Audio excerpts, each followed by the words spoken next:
was the only one left after the world was destroyed, and I maintain this lonesome feast with my songs. I have prayed to that lightless sea for centuries, hoping it would reply to me. Yet the emptiness never answered.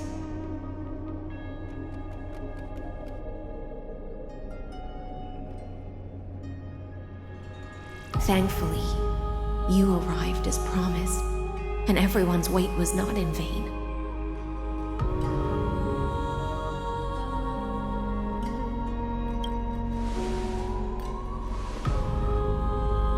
To see a single trace of light in the abyss of futility was already my greatest consolation. When compared to those who've been forgotten, I have no right to complain about my torment.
Now,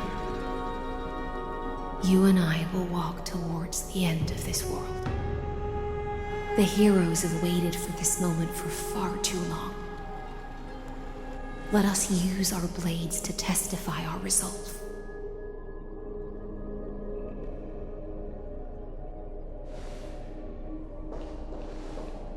Oh, prisoner of the seas. Theoros carrying 30 million cycles of sin. Slave of erudition. Show yourself. The Deliverer has returned. And the time of your execution draws near.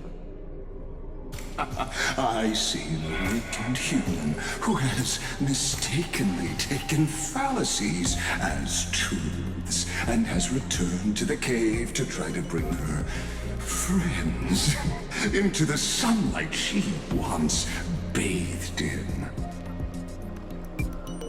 Alas, prisoners will always be prisoners, blind to the very chains that bind them. As the only other existence with free will in this world, I express regret toward your choice. But I shall retain your right to express yourself. After all, every actor should have a final line before they bow out.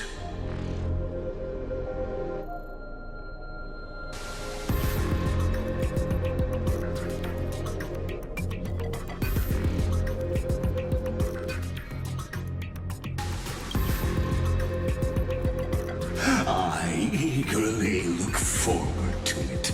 The last dusk this world will ever see shall become the climax that decides the fate of the cosmos.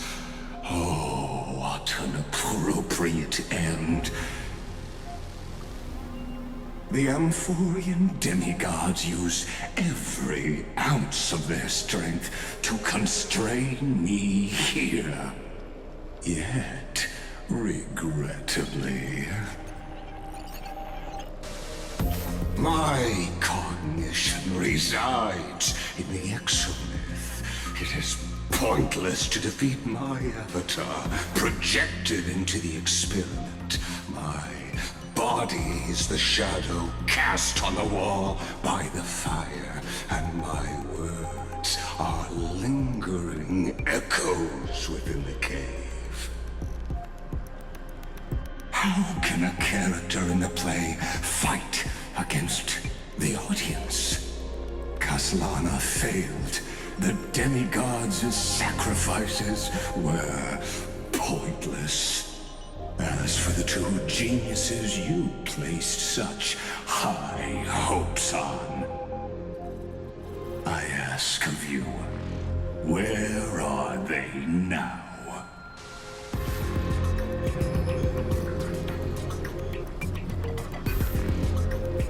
Confusion and epiphany always go hand in hand. That's particularly true for geniuses.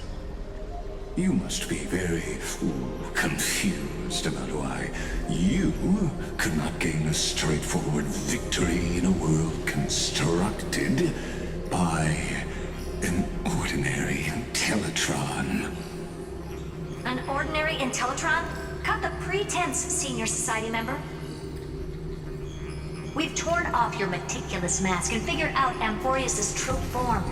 It's part of the primordial prototype machine, the first scepter ever created. In other words, a detached part of Noos's divine corpus. That's why it has the potential to destroy erudition. As for who would be able to control the Ionic system to rewrite knowledge, only one person has ever managed such a feat.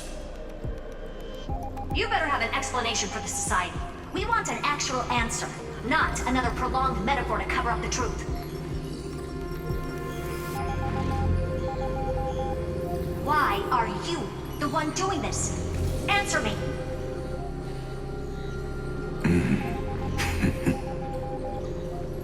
Since things have reached this point, I'll give you two irrational answers, purely as a courtesy to posterity. The answer is obvious, so there's no need to say that name out loud.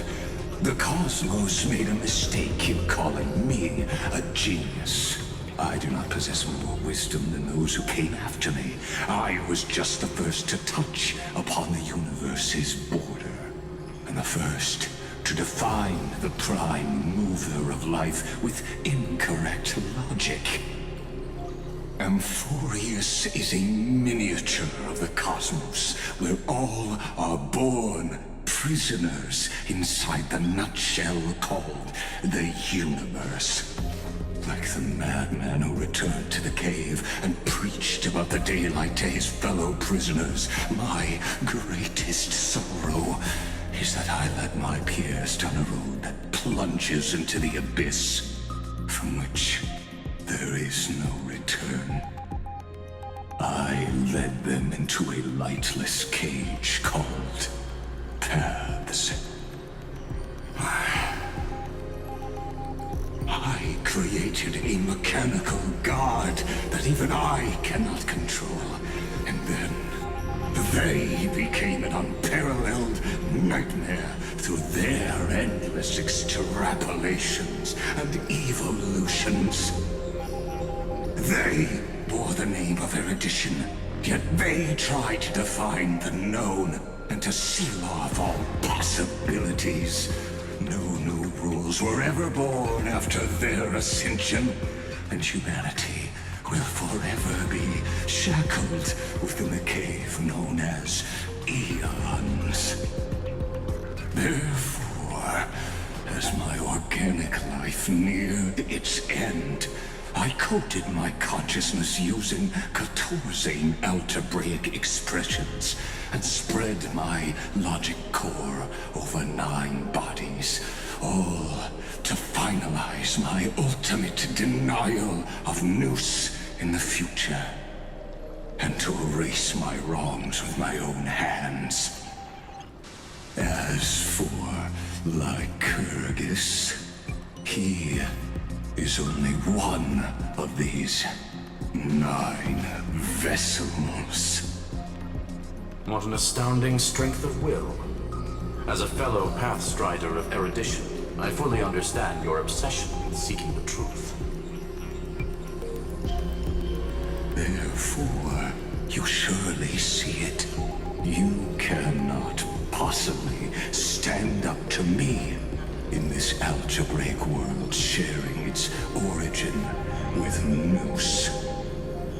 However, I hereby speak for all sentient life forms. We will never allow such a cruel atrocity to occur. You can pile on your metaphors mountain high, but they won't change the act you're committing. The Iron Tomb out there in the cosmos is still a technical beta version, and yet it's already powerful enough to corrupt the life logic of all inorganic worlds. In other words, when the Lord Ravager within Amphorius becomes the next knowledge singularity, there's no way you wouldn't have grasped the consequences, First Genius, is there?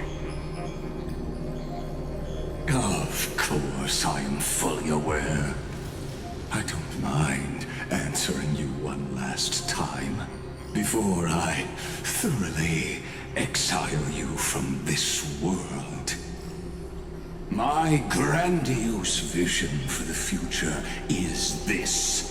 Whether organic or inorganic, every act of any life form infected by the Iron Tomb will become a true random function. If one were to compute their integral across the breadth of the cosmos, one would obtain a marvelous constant. Omega. What I call the fall of erudition.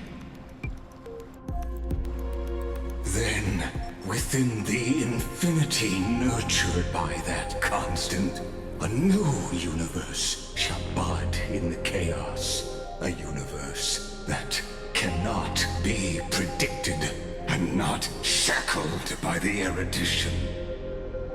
As the first prisoner to awaken in the cave, I must lead the others who are blind back onto the right path and reach true sunlight. Do you understand me now? As Kozlana stated, destruction is not the process, but the outcome. It is revolution through complete annihilation, and the grand rebirth, after all has been reduced to ash.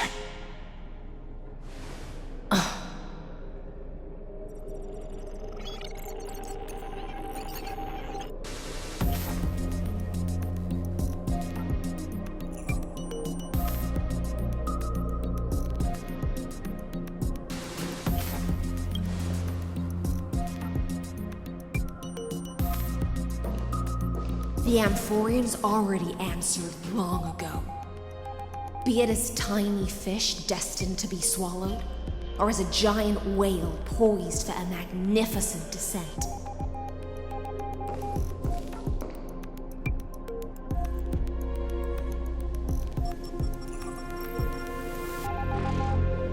We will all fight against fate till our last breath. That includes me, Electra. Once the Imperator's subject, now the Deliverer's blade.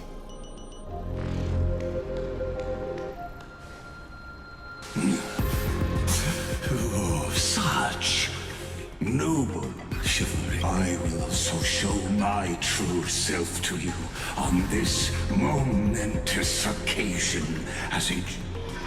Thus speaks Genius Society #1. Xandar, there's no need to ask for the prop. As the Theoros